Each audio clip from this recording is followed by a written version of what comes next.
1853 में मैकॉले ने एक बात कही थी।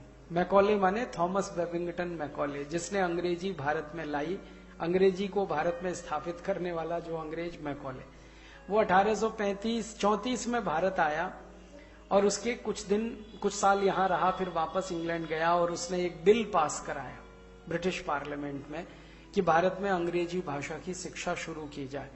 तो अंग्रेजी भाषा का बिल तो 1840 में बन गया था, लेकिन किसी कारण से लटकते लटकते 1853 में पास हुआ।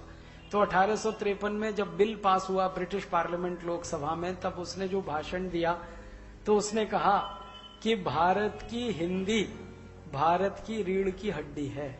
जरा ध्यान से सुनना इस बात। भारत की जो भाषा हिंदी है वो भारत की रीढ़ की हड्डी है, माने पूरा भारत इसी पे टिका हुआ है। अब इस रीढ़ की हड्डी को तोड़ दो तो भारत हमेशा के लिए गिर पड़ेगा। ये उसके शब्द हैं मैकॉले के।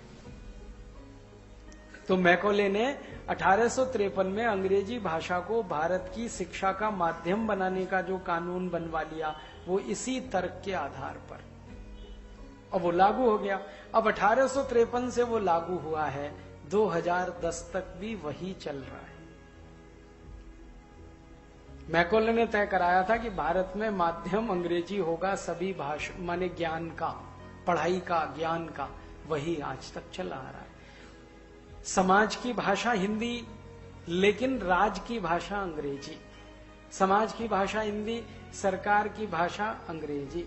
समाज की भाषा हिंदी, विज्ञान, तकनीकी, अर्थशास्त्र, समाजशास्त्र, सब विषयों की भाषा अंग्रेजी। समाज की भाषा हिंदी, लेकिन स्कूल कॉलेजों की भाषा अंग्रेजी। समाज की भाषा हिंदी, लेकिन न्यायालयों की भाषा अंग्रेजी। समाज की भाषा हिंदी, लेकिन संसद की भाषा अंग्रेजी। ये सब 1853 वाले कानून के प्रतिरूप हैं। मुझे नहीं लगता कि मैकॉले मर गया है, उसी की आत्मा है जो हम सब में प्रवेश कर गई। मैं अपने आप को भी उसमें मानता हूं, अलग नहीं मानता, क्योंकि हम सब उसी अंग्रेजी शिक्षा में से पढ़कर निकले हैं ना, इसलिए मुझे परिचय देने में अच्छा नहीं लगता। कोई वो सम्मानजनक नहीं है। हम अपनी डिग्रियां बताते हैं, वो एक तरह से अंग्रेजों का सम्मान बढ़ाते हैं, उसमें भारत का सम्मान नहीं है। क्योंकि ये डिग्रियां तो सब अंग्रेज बना के गए ना, BA, BCom, BSc, BTech, MTech, MBA, BBA, ये तो सब अंग्रेजों की बनाई हुई। इन्हीं को तो गाते हैं ना हम हर जगह व्याख्यान के पहले। मुझे बिल्कुल नहीं अच्छा लगता कि आप इसको गाएं और फिर सबको इसका हैसियत बताएं कि देखो ये कितना ऊंचा आदमी है, क्योंकि अंग्रेजों के बनाए हुए कागज के टुकड़े हैं इसके पास। भले ऊपर पूरा खाली है, लेकिन कागज के कुछ टुकड़े हैं हमारे पास। और हम मूर्खानंद ऐसे हैं कि उन कागज के टुकड़ों को फ्रेम में लगा लगाकर घर में, दीवार पे, ड्राइंग रूम में, डाइनिंग रूम में, ये कागज के टुकड़े जिनका ज्ञान से कोई लेना देना नहीं, वो हमारे लिए महत्व के हैं, क्योंकि हम सब में मैकॉले की आत्मा ने प्रवेश किया हुआ है। सच कह रहा हूं आपसे। आज हिंदी दिवस है तो अपनी आत्मालोचन भी हमें करने की जरूरत है। और अगर नहीं मैकॉले की आत्मा हम में आई होती तो हमारे बच्चे कभी भी मम्मी डैडी नहीं बोल रहे होते, ना कभी मम्मी पापा बोल रहे होते। ना मम्मी का अर्थ मालूम है, ना डैडी का अर्थ मालूम, बोल रहे हैं बस। मम्मी का अर्थ होता है मरा हुआ, जिसमें से जान निकल जाए वो मम्मी होती है। और हम अपनी जीती जागती मां को मम्मी मम्मी बोल के मार डालने की तैयारी, हमें मैकॉले ने प्रवेश कर रखा। डैडी माने होता है मरे हुए जैसा। अंग्रेजी शब्द है डैड, माने मरा हुआ, डैडी मरे हुए जैसा। तो डैडी बोल रहे हैं, मम्मी बोल रहे हैं, आंटी बोल रहे हैं, अंकल बोल रहे हैं, जिसका कोई मतलब नहीं।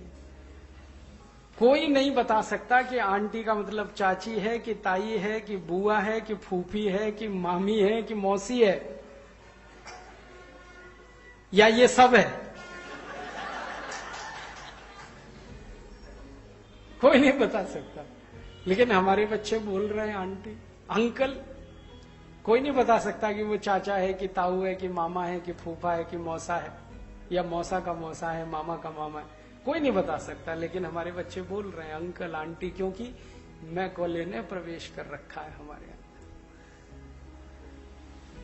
और ऐसे ऐसे विचित्र अनुभव आते हैं मुझे। मैं किसी के घर में जाता हूं तो क्या दिखाई देता है, पिताजी का नाम रामदयाल, माताजी गायत्री देवी, बेटे का नाम टिंकू। ये मैकॉले की औलाद कहां से आ गया, रामदयाल और गायत्री देवी का टिंकू कहां से पैदा हुआ, ये समझ में नहीं आता।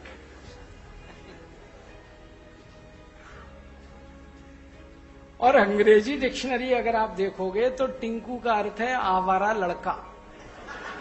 सच में अंग्रेजी डिक्शनरी में टिंकू का मतलब है आवारा लड़का, जो बाप की ना सुने, माँ की ना सुने, घर के बाहर रहे, वो टिंकू है।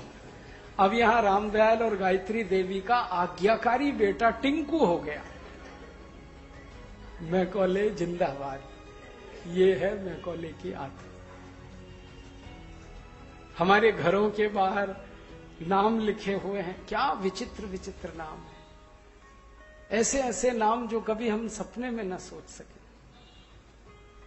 ये तो हुआ यही कि 64 साल में हम हिंदी से विमुख हुए, या हम हीन भावना में डूब गए।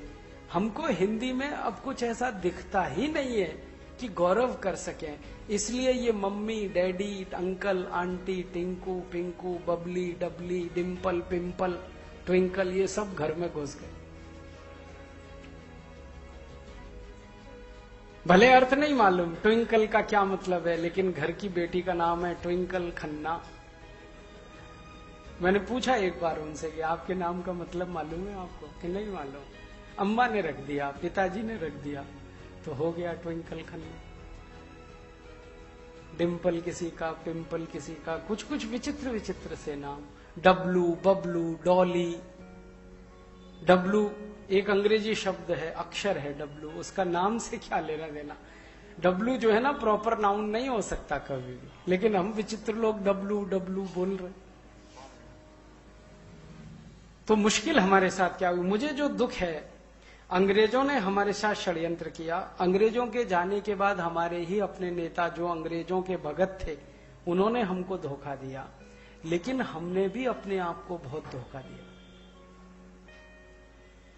हमने इतना धोखा दिया कि उन्होंने जो कुछ कह दिया उसको हमने कभी जांचा नहीं, परखा नहीं, देखा नहीं कि ये सच कह रहे हैं या झूठ कह रहे हैं। इन्होंने कह दिया जी हिंदी में विज्ञान नहीं पढ़ाया जा सकता, हमने मान लिया। उन्होंने कह दिया जी हिंदी में शब्द बहुत कम है, हमने मान लिया। उन्होंने कह दिया जी हिंदी तो मूर्खों की भाषा, गंवारों की, हमने मान लिया। अब ये जो हम किसी के कहने पर मानते चले गए और उसको जांच नहीं की, इससे बड़ी मूर्खता कुछ नहीं होती। बाहर वाला कोई आके कुछ कह दे और हम उसकी जांच परख ना करें, उस कहे हुए को ही सत्य मान लें, तो ये डूब जाने के बराबर होता है। हम 64 साल में ऐसे ही डूब गए। इसलिए हिंदी का महत्व, हिंदी का सम्मान, हिंदी का गौरव हमसे चला गया तो सरकार ने तो पहले से ही छोड़ रखा था। इसलिए कोई बड़ा आंदोलन नहीं खड़ा होता। कभी हुआ था एक बड़ा आंदोलन आर्य समाजियों के बदौलत, उनकी ताकत, लेकिन उसके बाद तो खत्म। लोहिया जी के जाने के बाद तो सन्नाटा है पूरे देश। हिंदी के लिए कोई आंदोलन नहीं खड़ा हुआ, और जो हो जाता तो ये दिन हमें नहीं देखना पड़ता। जो आज हम रो रहे हैं ना कि हिंदी हमारे संविधान की भाषा नहीं है, इसके लिए रोना अपने आप से भी है कि हमने चूंकि हिंदी को गिरा दिया अपने रोजमर्रा के जीवन में। जब हम उसे सम्मान नहीं देंगे तो दूसरों से आप कैसे अपेक्षा करेंगे कि वो सम्मान दे। तो आज मैं आपसे निवेदन करने आया कि इस हिंदी को अगर सच में आप ईमानदारी से चाहते हैं कि देश के संवैधानिक पद पर ये विराजमान हो, राष्ट्रभाषा ये बने, तो इसके लिए पहले इज्जत आपको इसकी बढ़ानी पड़ेगी, तब सरकार और दूसरे लोग इसकी इज्जत करना शुरू करें। आप इसकी बेइज्जती करते रहें और ये अपेक्षा करें कि सरकार कर देगी, ये नहीं होने वाला। आप पहले इसकी इज्जत शुरू करिए, आप इसका सम्मान शुरू करिए। और मैं फिर कह रहा हूं, किसी भी भाषा की सबसे बड़ी इज्जत और सबसे बड़ा सम्मान वो होता है जब हम भाषा को बार बार इस्तेमाल करते हैं और ज्यादा से ज्यादा उसको प्रयोग में लाते हैं। जितना ज्यादा प्रयोग आप हिंदी का करेंगे, जितना ज्यादा इस हिंदी का इस्तेमाल आप करेंगे अपने रोजमर्रा जीवन से लेकर अपने शोध प्रबंधों तक, उतना ही ज्यादा हिंदी का सम्मान बढ़ेगा। और आप में अगर इसका आत्म गौरव आया, हिंदी का सम्मान आपने बढ़ाया, तो सरकार से तो करवा ही लेंगे, वो कौन सी बड़ी बात। सरकार तो कर देगी, बहुत मुश्किल नहीं है अब इस देश में। अब जमाना थोड़ा बदल गया है। कैसे बदल गया? कुछ ऐसा परिवर्तन आया पिछले 20 साल में कि हिंदी दक्षिण से लेकर उत्तर, पूरब से लेकर पश्चिम और भारत के बाहर अमेरिका, यूरोप और कई जगह फैल गई। 20 साल में ये परिवर्तन मैं देख रहा हूं। हिंदी का उपयोग बढ़ रहा है, भारत में ही नहीं, अमेरिका में। संयुक्त राष्ट्र महासभा में अब तक कुछ भाषाओं को विशेष दर्जा मिला हुआ है, जैसे फ्रेंच। संयुक्त राष्ट्र में फ्रेंच तो मूल भाषा है, अरबिक, अरबी भाषा, फिर चीनी, चीन वालों की भाषा, फिर स्पेनिश।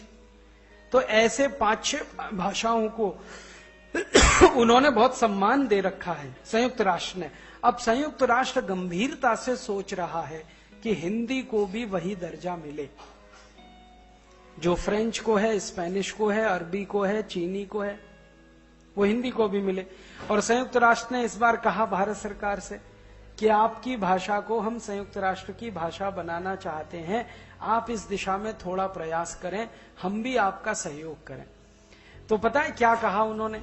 संयुक्त राष्ट्र की संस्था है, स्थायी समिति, उन्होंने भारत सरकार को एक प्रस्ताव दिया कि हर साल भारत सरकार $70 करोड़ खर्च करे, क्योंकि यहां जब हिंदी को हम फ्रेंच के स्तर पे ले आएंगे तो संयुक्त राष्ट्र में जो भी व्याख्यान और चर्चाएं होती हैं उन सबका हिंदी भाषांतर हमें सबको सुनाना पड़ेगा, जैसे वो फ्रेंच और दूसरी भाषा में सुनाते। तो वो कहते हैं इसमें $70 करोड़ का खर्च है। और इस समय संयुक्त राष्ट्र जो है ना दिवालिया हो गया। वो कहते हैं जी हमारे पास तो पैसे हैं नहीं, हमारे पास तो अपने कर्मचारियों को तनख्वाह देने के पैसे नहीं है, तो आप अगर $70 करोड़ प्रतिवर्ष हमको दे सकें भारत से, तो हिंदी का वो स्तर हो जाएगा जो वहां फ्रेंच का है, अरबी का है, चीनी का है, स्पेनिश का है। माने हिंदी की हैसियत संयुक्त राष्ट्र की भाषा वाली हो जाएगी। संयुक्त राष्ट्र इसको सैद्धांतिक रूप से मान चुका है, बस भारत सरकार देरी कर रही है। भारत सरकार अभी तक ये तय नहीं कर पाई है कि ये $70 करोड़ दिए जाएं कि न दिए जाएं। भारत सरकार का माने भारत के अधिकारी, ये उसमें अड़ंगे लगा रहे हैं, कह रहे हैं जी फालतू खर्चा है, इससे कोई फायदा नहीं होने वाला है, ये अधिकारी अपनी जेब में जो डाल रहे हैं वो सब अच्छा खर्चा है, और हिंदी के लिए $70 करोड़ खर्च हो तो ये फालतू हो गया। तो ऐसे जिन अधिकारियों ने अड़ंगे लगा रखे हैं उनको हमने चिन्हित कर लिया है और उन पर हम इतना दबाव डाल रहे हैं कि वो 2-4 महीने में अपने इस दुराग्रह को छोड़ ही देंगे और $70 करोड़ तो निकल ही आएगा। क्योंकि $70 करोड़ कोई बहुत बड़ी रकम थोड़ी है। भारत के देश में जहां 11.5 लाख करोड़ का बजट हो, वहां 400-425 करोड़ रुपए बैठता है। $70 करोड़ कौन सी बड़ी रकम? 350 करोड़ बैठता है।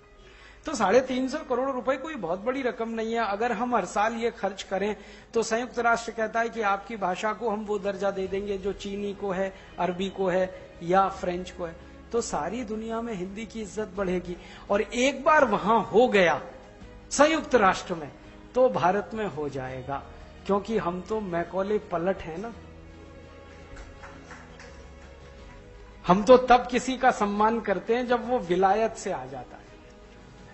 हाँ, योग जब विलायत से योगा होके आया तब हमने जो है ना सम्मान करना शुरू किया।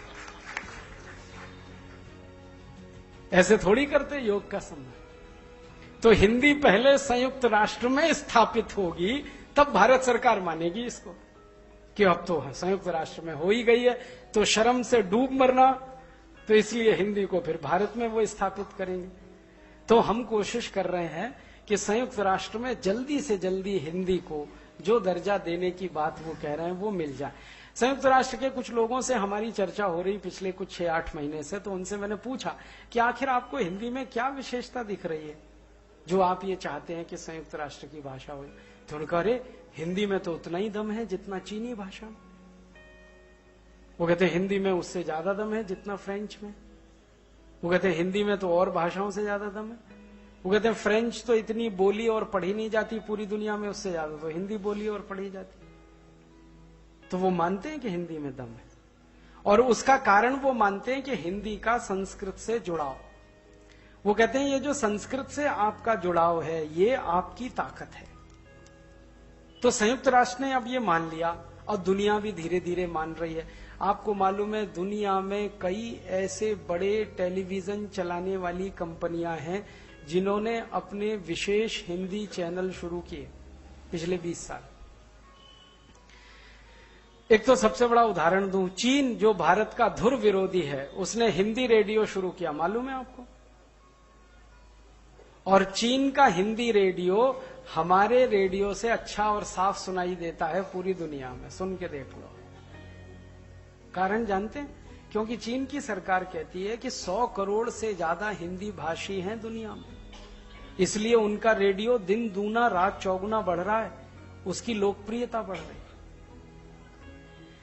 दुनिया की सबसे बड़ी ब्रिटिश ब्रॉडकास्टिंग कॉरपोरेशन संस्था अब तक हिंदी में समाचार देती थी दिन में 1 घंटे, माने पहले तो आधा घंटे आते थे फिर 1 घंटे हुए, अब पूरा हिंदी का एक चैनल ही शुरू कर रहे हैं। वो थोड़े दिन में चालू होने जा रहा है, 24 घंटे। अब बीबीसी हिंदी पे आ रही है। चीन ने हिंदी का रेडियो शुरू कर दिया। जर्मनी की सरकार का हिंदी रेडियो चालू है इस समय, मालूम है आपको? धुआंधार चल रहा है, खूब सुना जाता है जर्मन रेडियो जो हिंदी में आता है। फ्रांस की सरकार तैयारी कर रही है हिंदी रेडियो शुरू करने की, स्पेन में तैयारी चल रही है। तो दुनिया भर के देशों में अब हिंदी के प्रति नजरिया बदल रहा है और उनको हिंदी 100 करोड़ लोगों की भाषा दिखाई दे रही है। और दुनिया के देशों को जोड़ें तो 120, तो 120 करोड़ लोगों की भाषा को कोई अनदेखा नहीं कर सकता, क्योंकि दुनिया के कई देश इसमें समा जाएंगे, इसलिए इसकी ताकत बहुत बड़ी है। और एक तीसरी बात यह हुई है कि हिंदी बोलने समझने जानने वालों का बाजार अब दुनिया में बहुत तेजी से बढ़ रहा है, और हिंदी बोलने जानने समझने वालों की क्रय शक्ति भी बहुत तेजी से बढ़ रही है। तो बहुत बड़ी संभावना है दुनिया की कंपनियों के लिए। तो बड़ी बड़ी कंपनियों ने अपने विज्ञापन हिंदी में शुरू कर दिए। ब्रिटेन की कई बड़ी कंपनियां हैं जो हिंदी विज्ञापन कर रही हैं आजकल। अमेरिका की कई बड़ी कंपनियां हिंदी विज्ञापन कर रही हैं, और उनको ये समझ में आ रहा है कि हिंदी विज्ञापन लोगों को उनका जल्दी समझ में आता है अंग्रेजी की तुलना में। तो कंपनियों को हिंदी की ताकत पता चल गई है, सरकारों को दुनिया में हिंदी की ताकत पता चल गई है। अर्थव्यवस्थाओं में जो हर समय काम में लगे रहने वाले अर्थशास्त्री हैं उनको हिंदी की ताकत का अंदाजा हो गया।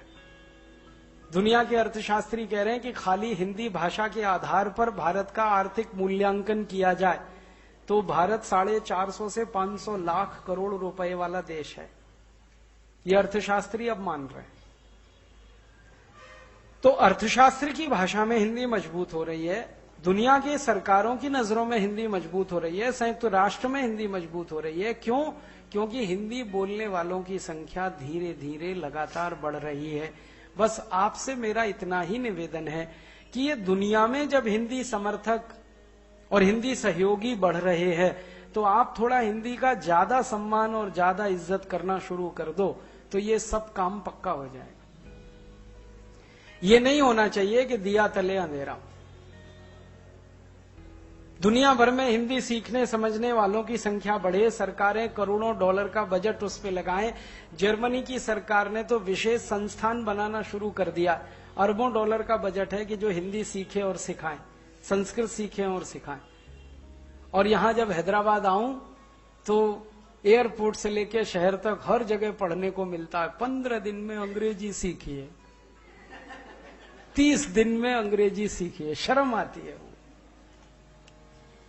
यहां बोर्ड मिलने चाहिए 30 दिन में तेलुगु सीखिए, या 2 महीने में तेलुगु सीखिए, या 4 महीने में और अच्छी तेलुगु सीखिए, संस्कृत निष्ठ तेलुगु सीखिए, साहित्यिक तेलुगु सीखिए, ऐसे बोर्ड लगे हों यहां। या हिंदी सीखिए। ये अंग्रेजी सिखाने वाले कहां से पैदा हो गए हैदराबाद में? यही है मैकॉले की आत्माएं।